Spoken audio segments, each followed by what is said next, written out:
So first things first, who here has programmed in Python in the past? I know Atomic has because he's done a whole lesson on it. But who here is like brand new to Python?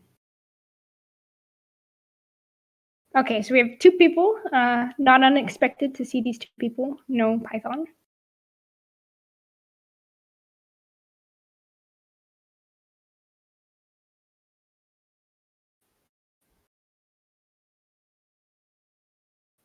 Yes, but I'm not very good. But haven't you done a bit of Python? Okay, so if everyone here has programmed in Python, then I'm gonna cry.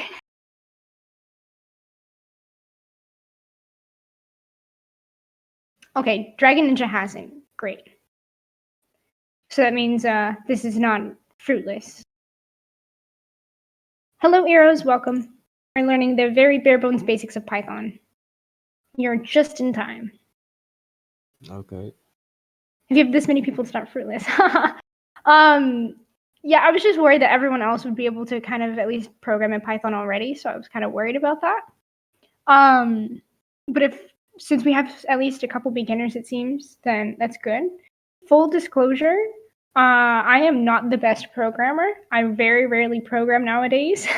So I'm sorry if I make a mistake. Please correct me. I will not be offended. If for some reason, you need to correct me, you can just pop in and say, hey, wait, actually, that's not true. My husband is actually here to do that. Yeah, I said that, yeah. I think you missed that part. I'm using my old Python port scanner from my GitHub because it was just the first thing that I thought of, like, okay, this is very simple to understand. I was going to actually ask if anyone could tell me what the whole function of the script is, but you kind of spoiled it. I already spoiled it too, so it's okay. All right. So we're going to go ahead and pop over to the tutoring announcements, and we're going to go ahead and start with the very top. So I'm gonna skip the shebang bin Python 3 because I'm assuming some of you guys, if not all of you, kind of know that is like what that is. If you don't, please let me know.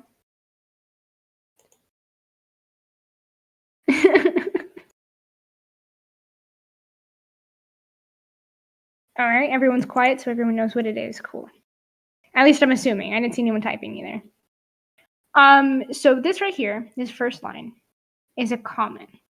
Comments in Python are, to put it simply, basically not parts of the code. It's like little notes you leave. And to comment something out is by using what many people call a hashtag or a pound symbol or the number symbol, you want to call it. That's how you comment stuff out in Python. And that's why it's grayed out on Discord. So we're using a code block here to kind of identify specific things, right? And so it's grayed out because it's not part of the code. It's just something to the author. It's not read by the machine. So this gets skipped when you're doing something. Comments that use... No, Python is not inferior to Java. Nice try, but no. Java is suffering, okay? This is why I'm not teaching Java class. I'm teaching Python. Because if anyone uses Java, they suck. Just kidding. I'm just kidding. I'm teasing. So is that self-explanatory? Is everyone understanding what the function of comments are? I expected Keyboard to already ask it a question here, but he's not here today, so unless he just joined, no. Java was how I learned basic programming. I'm so sorry that you learned Java at all. Moving on, import. So import here is used a couple times. And when you import something in Python, you are importing a library. Does everyone know what a library is, or should I break that down?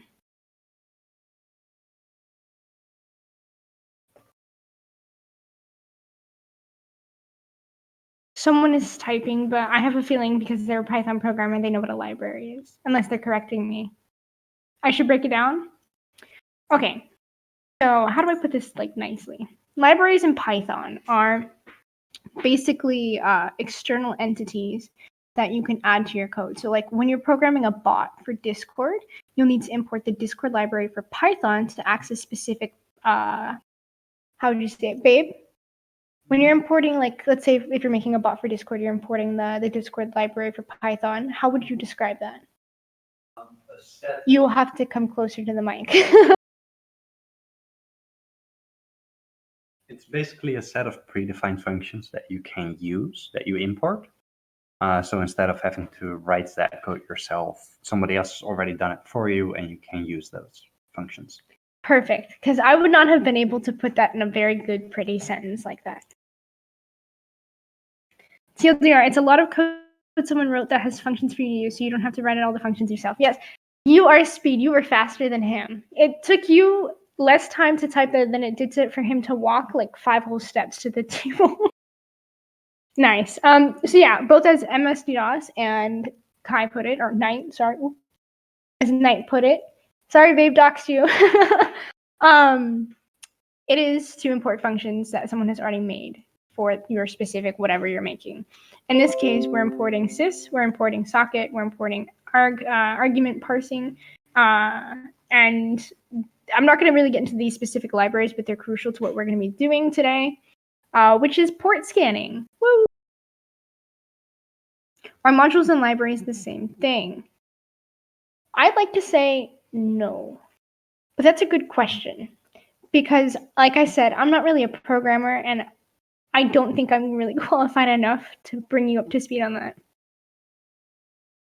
There is a difference, yeah. I don't know what that difference is, but honestly, it's pretty interchangeable, I'd say. I think there's maybe a slight difference. I've always heard them called modules in Python. I've always heard them as libraries. Like, people have said libraries to me. No one remembers. Yeah, it is so insignificant that it really doesn't matter. Modules, libraries, tomato, tomato, but no one says tomato either, so you're fine. Oh man, all the angry Southerners coming in who say tomato. Just kidding. So moving forward, basically when you're using a module, it is just the predefined function. So that's the same thing as a library. Cool, as long as we know we can ignore their significance. Yeah. Next, I'm going to talk a bit about functions because that's what's coming up. And now, I actually recently learned how to put this in an analogy. And if you guys don't understand the analogy like I didn't, please let me know. But I also take things quite literally. So first off, a function is, think of it like a car, okay? Or no, that's an object. What am I saying? No, just kidding. I got them mixed up. Object, not function. We are doing functions. Functions are basically, if Skelly confuses you, Skelly, that's classes. Yeah, no, classes are not, no. Classes are like the blueprint. That's actually how it's defined, as the blueprint to objects. Objects stem from classes. That much I know, because I had to have a huge, long discussion about this. I should also, like I mentioned, I'm not home, so I don't have any of my notes with me. I'm like just doing this willy-nilly from a completely separate place. I just call them spaghetti. I don't blame you. Fuck. Okay, so I wish I had my notes. I should have been better prepared for this, but I'm always wildly unprepared. Welcome to my chaotic life.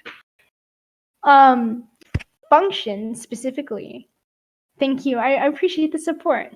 Functions specifically are, if I remember correctly, I'm trying to think of this off the top of my head. So here we go. I'm trying to give you a nice answer to this.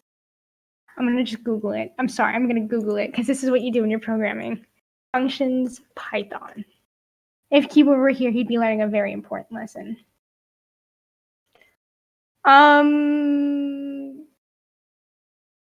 There we go. Yes.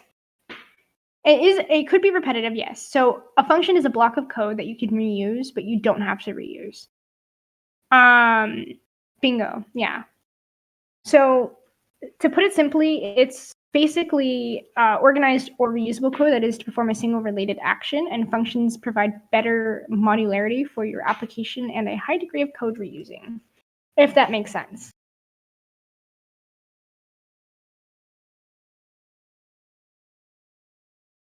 Compared to macros in Rust, I don't know if anyone in here programs in Rust. If they did, I would be very impressed because Rust has quite the learning curve to it. It is a very challenging language. Anyways, so popping up to the tutoring announcements channel. Very sorry if I missed your questions here. Here is a function, and you can see that it's a function because it's defined by def, which means, I believe, like to define specifically. And we're defining get target ports. And I believe that this is it is from a module. I'm going to refer to them as modules because apparently they're called modules in Python, and I don't want to say libraries if they're not called libraries.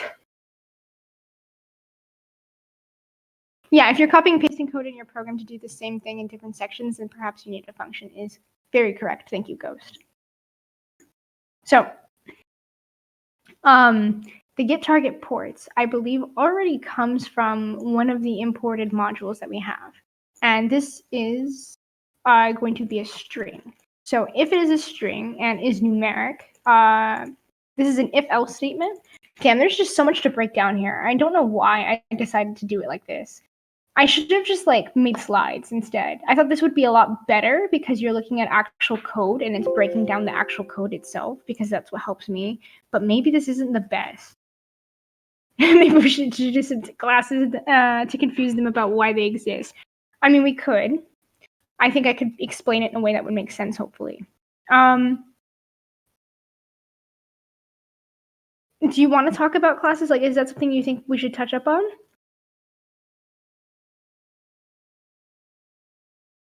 I mean, I think it's important. Definitely not yet. Okay. Okay, then we'll wait to touch up on classes and objects. They are pretty much the bane of my existence. But basically we have an if-else statement or else if, or elif. Sorry, else if is in Ruby. Elif is in Python. I almost said Dutch. Jesus, I'm so tired. Today is not like I was up until 3 a.m. I'm sorry. So we have if and else statements, and these are conditional statements. Does anyone know what a conditional statement is already? Does anyone want to take a guess? I know Ghost knows it. I know MSD DOS knows it. Does anyone want to take a guess of what conditional statements do? It's kind of in the name, so feel free to just throw something out there that comes to mind. All right, we have someone typing. I'm excited.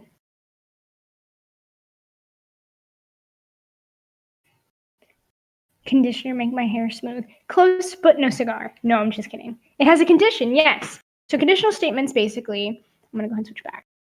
Conditional statements have a condition in it, yes. So it's, wow, this is so hard to just do off the top of my head. I so regret this. For instance, we're going to use this here. If the string, so this is an if statement, if it is a string and is numeric, then you're going to return this. So it's basically telling you if it suits these conditions, then this is going to do that, right? So if it's a string and is numeric, then it's going to return it's the integer, so that's a whole number, and in a string format, I believe. If I'm saying this correctly, please correct me if I'm wrong. Jesus Christ, I haven't seen this code in forever. If condition is met, then do X. Yes, that is a beautiful way to put it. I love that. Yeah. I've sent a friend request. Oh, God. I hope it's one of you guys. I'm going to go check who it is real quick, just to casually see. It is not one of you guys. Of course. Let me just save this for a hot minute. First of the day, but they never seem to fail. Cool. Thank you. I know. I'm not going to post it right now. I just want to keep it. Oh, that's fair. I forgot about the recording. Int is a string, make an integer of the variable string. So yeah, that's a good one, Yella. What happens if a variable string is that supposed to be int or float?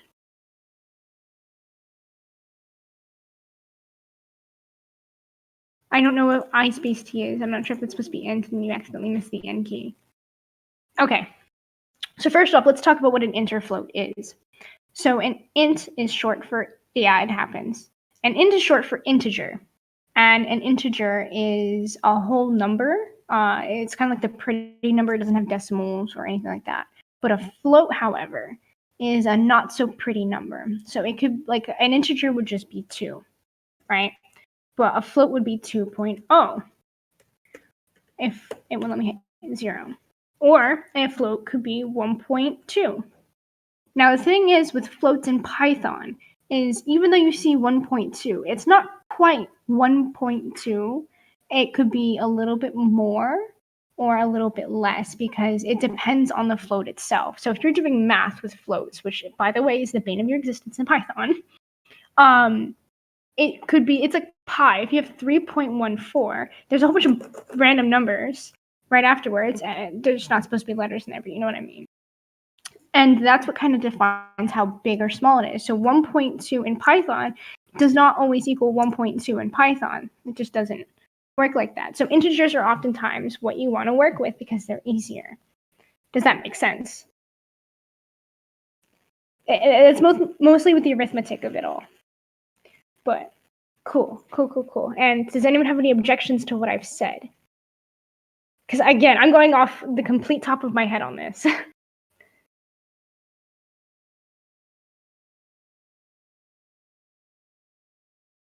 Atomic is typing. You can just jump in if you want to. You don't have to, you guys can always unmute. I have no idea how to pronounce that, so I'm going to say Mantisia exponent. Mantissa. That's pretty. I like that. So the okay. the mantissa is when you have a floating point representation of a number. It isn't actually just a binary number. It's a representation in 32 bits, which has 1 bit for signage, 7 or 8 or something bits for some before zero exponents, and the rest is for after zero exponents. And that kind of gives you a semi-imprecise value of your floating point number. Which is why also in Python, sometimes if you do 3.5 plus 3.5, you don't get 7. You get something weird. So yeah. Thank you for that. And as Yella pointed out, also if the variable string is a float, if the variable string is a float, it is, I don't know how to say that, is numeric. Oh yeah, there we go. Gives back false. I wasn't trying to phrase that because the code block threw me off. But basically, if the is numeric is a float, then it's a false. And it doesn't return true. Because we're not looking for a float, we're looking for an integer. If the variable is an int and not a string, it raises an error. Yes, it should. So good eyes on everyone. I'm very proud of this. You guys really don't need this class. And I'm very sorry that I'm giving it because I was hoping to really have the kind of support like this for one of our students who's very much struggling. But yeah, moving on. So it would return the integer here, and then elif, which is the else if statement. One moment, one question. Hold on 1 second.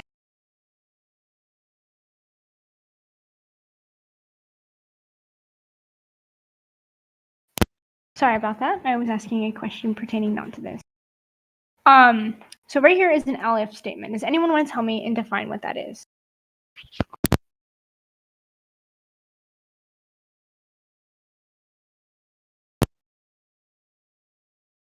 Woo, go Scaling, thank you. So no one has answered that question, so I'm just going to jump right into it. Actually, my husband might want to explain it. So an elif is your else if. So you have first you have your if.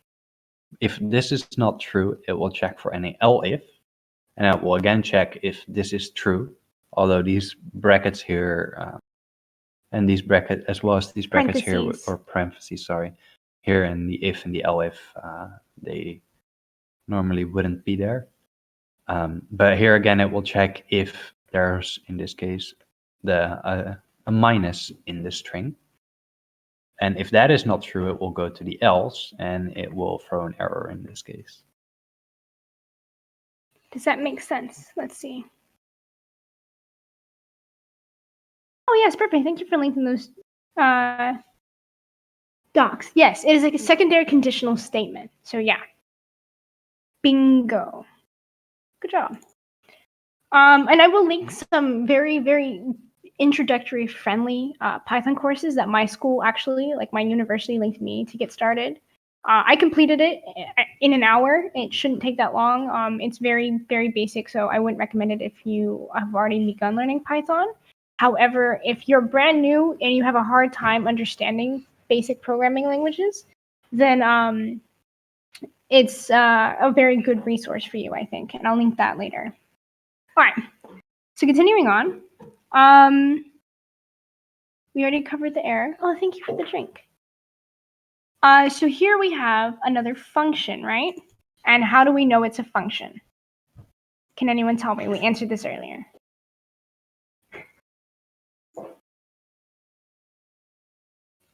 Perfect, we have someone typing. I wish I had two screens right now because that would make it so much easier. Def is a function.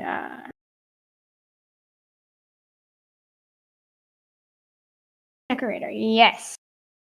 So basically, the def is what we know as what's the D word? You guys can talk, by the way. People in the background are very worried about talking. So basically, the def is what kind of gives it away that it's a function. And here we have scan underscore port. And what do you guys think this will do? Just by looking at declaration, that's a pretty close D word. It might be. I think declaration. I don't know. I don't use these fancy words for it. I just say it's the word that says function. That tells me it's a function. It's okay. It happens. Oh, declaration. Oh no, we were looking at def. Oh, here, let me go back to it. Yeah, it's definition, and we were saying how do we know it's a function, and that's why. And then I asked, it's scan underscore port, and I'm asking if anyone kind of has an idea of what this is going to do, just looking off of this first, or not the first line, but this line of code here. So def scan underscore port, and then in parentheses IP comma port with colon. What do you think that's going to do? I mean, it's okay to go for the obvious answer. So if you feel like this is the obvious answer, go ahead and say it. Or type it, or I don't know, convey it through my mind mentally. Going to open up the socket to the IP address and port passed to the method. It runs nmap. It does not run nmap, no. Very funny. I love that comment, but no, it does not run nmap. Basically, you guys are pretty close, yeah. It's going to scan the port, the IP in the port, and when doing so, it'll print scanning port, and then it'll list here the port number that it'll be scanning. So you can see that str means string. And does anyone know what a string looks like? Can anyone identify a string here in these two lines of code that we've just looked at?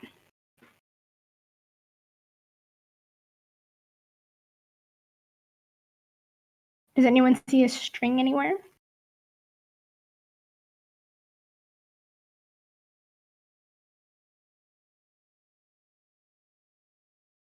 That's a yes. That is the you can identify a string with type. Yes, but does anyone know what a string is? And I'm going to assume no. So a string is often defined by these quotes here. So you can use single quotes or double quotes, and there's a couple ways you can use strings in Python. String is a collection of bytes in Python 3. Yeah.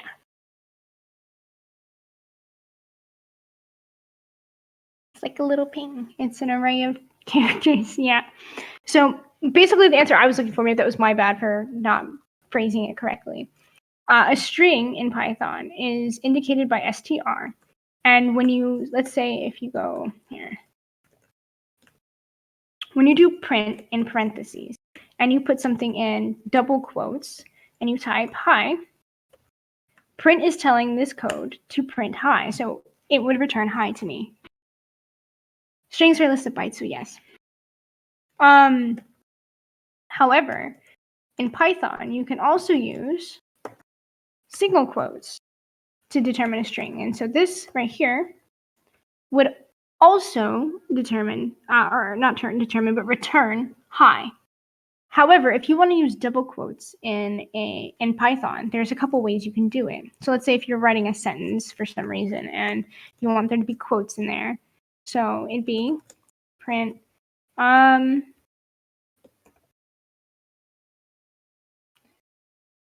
trying to think here.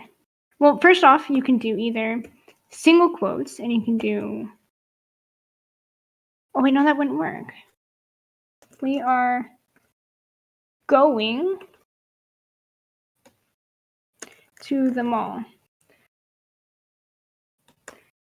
Oh, I didn't spell print right. I should probably fix that because that won't run then. This here would return, we are going to the mall. But you can also do, I'm going to stop putting it in code boxes. Actually, no, I'm going to keep doing it because it's pretty. You can also escape characters. So let's say if you're using double quotes and you want to use single quotes. So you'd have to do \, we're going to the mall. Wait, Skill, you can use single quotes and double. Can you really? Then that course taught me very wrong. Okay, let's pretend these are single quotes, okay? Let's say you're using single quotes for some reason. There's so many ways you can do it. I have no idea why the course said that you have to escape it like that. Yeah. There you go, yeah. Exactly. You would have to escape it with a \, and then it won't read it as code, but as part of the string that you're creating. Is everyone following along so far?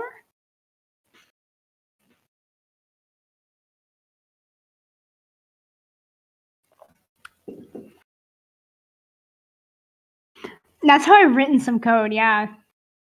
But then again, it's a university class that linked to that really shitty free version, so. Hello, Matrix. Just use f-strings. Anyways,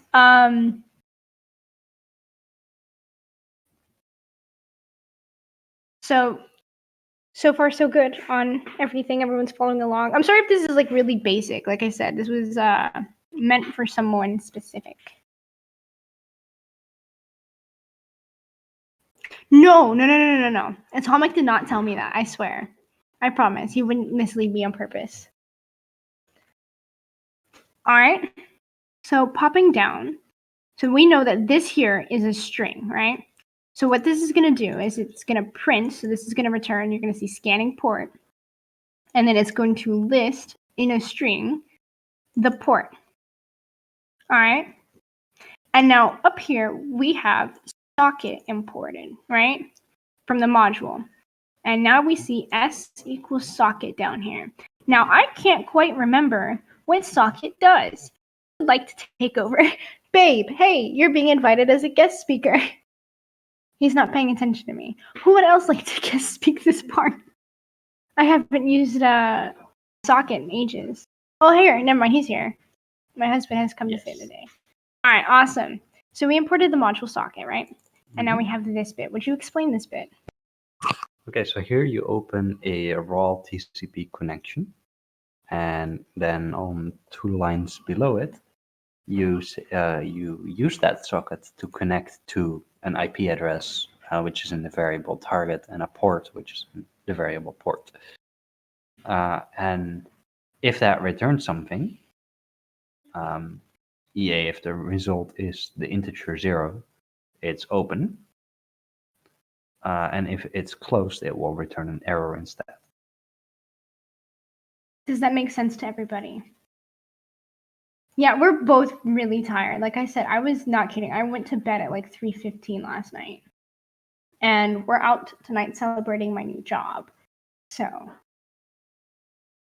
Oh, is my answer too complicated? No. Someone's asking, what is a socket? Yeah, but was my answer too complicated? No, your answer was fantastic. Do you want to define what a socket is real quick? Or? Cool. Your response, and I quote, "You were perfect." Are you getting the food?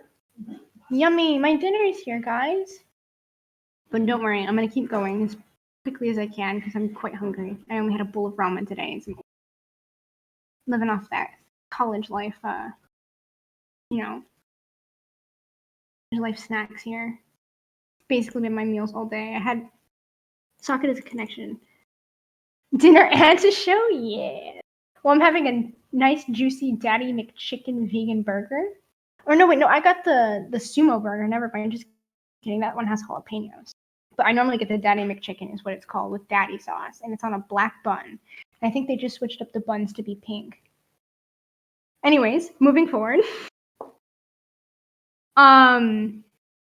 So now we have an if statement here again. And so what is an if statement? I think we covered this already. What is it called? Oh God, please don't get stuck on the bun. An if statement, because no one has answered it, is a conditional statement. So we have a condition here. If the result is equal to 0. Oh, we didn't even cover bools or damn. We didn't cover bools or any of the symbols, I guess. I don't remember what they're called. Babe, what are the less than, greater than, and equal sign symbols called in Python specifically? Operators, thank you. If you want to do bools, go for it. Operators, yes, it's the word I was looking for. Like I said, not a programmer, but I'm trying my best here because basic programming is very important to know if you're going to work in tech. Just a little bit, just to read it and to ensure that people have secure code and all sorts of stuff like that. So first we're going to cover operators. And then MS-DOS will do bools. So operators are the greater than and the equal to sign. And we'll explain why the equal to is like that. And I believe there's also some other operators. It's like less than and then equal to and then greater. I don't even know if that's the less than and greater than. I can't tell the difference. Here we go. And I think there's also the not equal to sign, but I'm not. Babe, is there a not equal to sign? Or you just use not in that case, right? I mean, there is not equal, but it's not a. Yeah. So when you're writing when you're using operators in Python, okay, you can be loud. You can exist in your own home, sweetheart. When you're using operators, it kind of is a way to indicate things like, oh, if this number is less than this number, then return false. I have never seen that used as an operator before. Look who it is. What?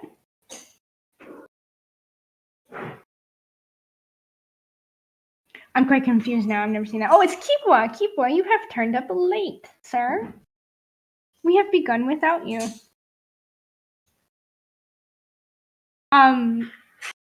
You're lucky that I'm actually planning to let this video be released to the public to show people what we're posting on our Patreon.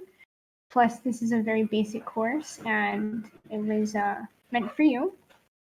Glad to have you. If you check tutoring announcements, we're going over Python, and we're breaking it down bit by bit, or byte by byte if you want. I'm just kidding. Anyway, so back onto operators. Basically, in this instance, we had the double equal sign. And we don't use a single equal sign when using operators because then it would mistake it for assigning a variable and it will throw errors. And I'm looking for where we just had that. I believe it was in the if statement. So if we had just one equal sign here, result would equal or be assigned 0 as a variable, if that makes sense. So using the double equal sign here is saying that it is equal to. Does that make sense?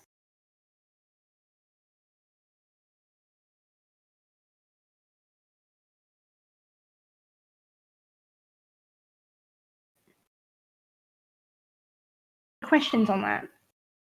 Because no one is answering. If there's no questions on how operators work with the less than, the greater than, the equal to, and I believe all of you learned that in school. Yeah. Well, MSD does have that type up real quick. So as she's saying, bools, they're the true or false. In older languages, they could only be called as 1 or 0, 0 being false. Think of it as binary. The 0 being the bit that's not filled, so it's false. 1 is true. In Python, they are true and false with the capital T and capital F. Double equal is used for comparing. It checks if it's roughly equal. It does not check types. Double equal will check the type as well as it cannot accept 2 or a string with 2 in it is equal to 2. That will return false or 0. But there's a triple equal sign there. I'm not sure if that was intended. Are you guys wondering when I'll be done? We're getting there, and this is why I wanted you to help, darling. You can help me explain some of these concepts so I'm not sitting here like, wait a minute, thinking about it. Anyways, so if we continue, let's see here. We're here. If the result is equal to 0, it will print, so it'll tell us the port, and it'll give the port is open, and then it'll format the port. And does anyone have any questions so far on this? Like, hold on, just to double check. Does everyone understand what this is doing so far? Like, let's recap real quick. So the whole thing is going to get a list of defined targets. So basically, it's going to scan an IP for open ports, and then it'll tell you what ports are open. Is everyone understanding that?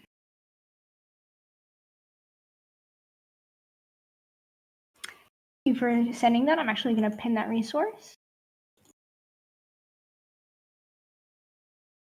Oh, everyone's following along, loving it. Alrighty. Babe, will you come here real quick? We'll try to hurry this up so we can eat dinner. We're almost done. Would you like to take this next section here? Okay, so this is using a module called argparser, which allows you to provide command line arguments such as the host IP address and -p for what port you want to run this script on, or what you want. I don't know what port to scan. I'm sorry. So those get parsed into variable names. I'm not quite sure which one though. Oh, here. So here you see -p. Oh, Use a mouse? yeah. Here's a mouse. So here you see -p, and then here you see args.p. So that's referring to port, whereas args.host is referring to the host parameter that you gave it. So this will contain the port number, and this will contain the IP address or host name. Is that making sense? We're almost there. Yeah, you guys can get started without me.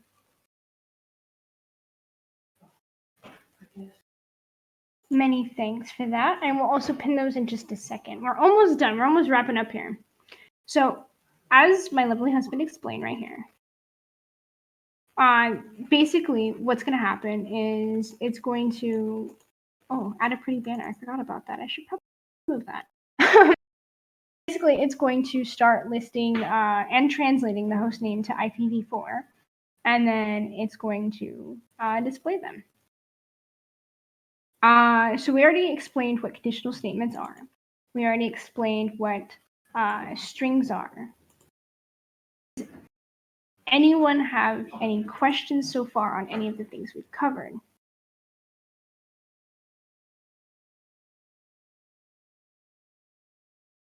Because if not, we have one more section that we're going to break down and then take questions. Then I'm going to go eat dinner and die.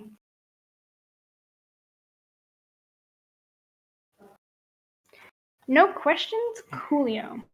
Okay, we have one last section here at the bottom that I'm going to have my husband explained because I haven't actually, I don't think I've used exceptions or except. So here we have a try.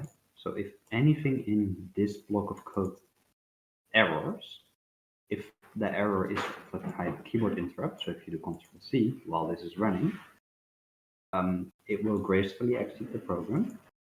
If it's socket error of this kind, then apparently the hostname couldn't be resolved and it will also gracefully exit. And if it's a socket error, then apparently it couldn't connect to the server and it will also gracefully exit instead of throwing up a nasty exception and crashing. So that's what this does.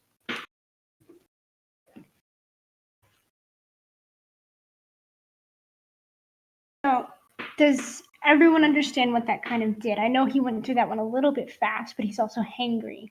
Understandably so. I think everyone's hangry. There's 3 people in the room just eyeing me in the corner. They're all staring at me menacingly because the food is here and they're waiting for me. patient saints they are. Ignore them, they said.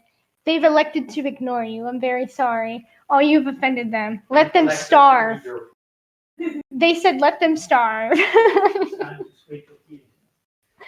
I know to switch off the internet. I just paid for my mobile data. I don't have to use that all up trying to teach a class and stream. So does anyone have any questions on what this does? Knowledge be their sustenance, they said.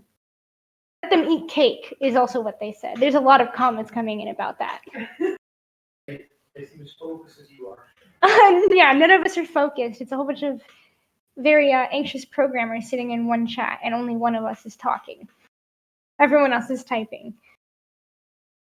Does this make sense to anyone who's never seen Python before? Did these concepts get broken down in a way that is digestible and understandable?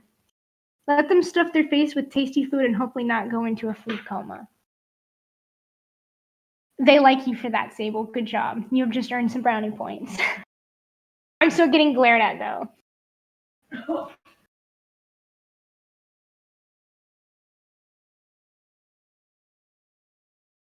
I'll link in some more resources in this chat for anyone who still needs help after this. Awesome. If you guys don't have any questions now, you can always ask later if that makes you more comfortable. There's plenty of capable programmers in chat. Atomic is very comfortable in Python. Ghost Protocol is comfortable in Python. MS-DOS is. My husband loves Python. The only thing he loves more than Python is Go. And he's sitting there very content in the fact that I mentioned Go, his prized baby language over there. So you can always ask questions. You can pop into a channel, the Python channel if you want. You know, so we got to do Golang and Rust lesson to confuse people. Yeah, no, definitely. We should definitely throw in some Rust and watch everybody cry, including myself. Learn Rust with Skelly, who has never used Rust before. Maybe I can get a guest speaker to come in and talk about Rust, because I know someone who does program a lot. You guys can get started without me. I'm just taking questions. Not me. Yeah, no, it's not you. It's someone completely different. If you guys don't have any questions, I'm gonna go eat. One day I'll do a kernel dev lesson if you want them to cry. That would also be very fun. I think I would enjoy that a lot.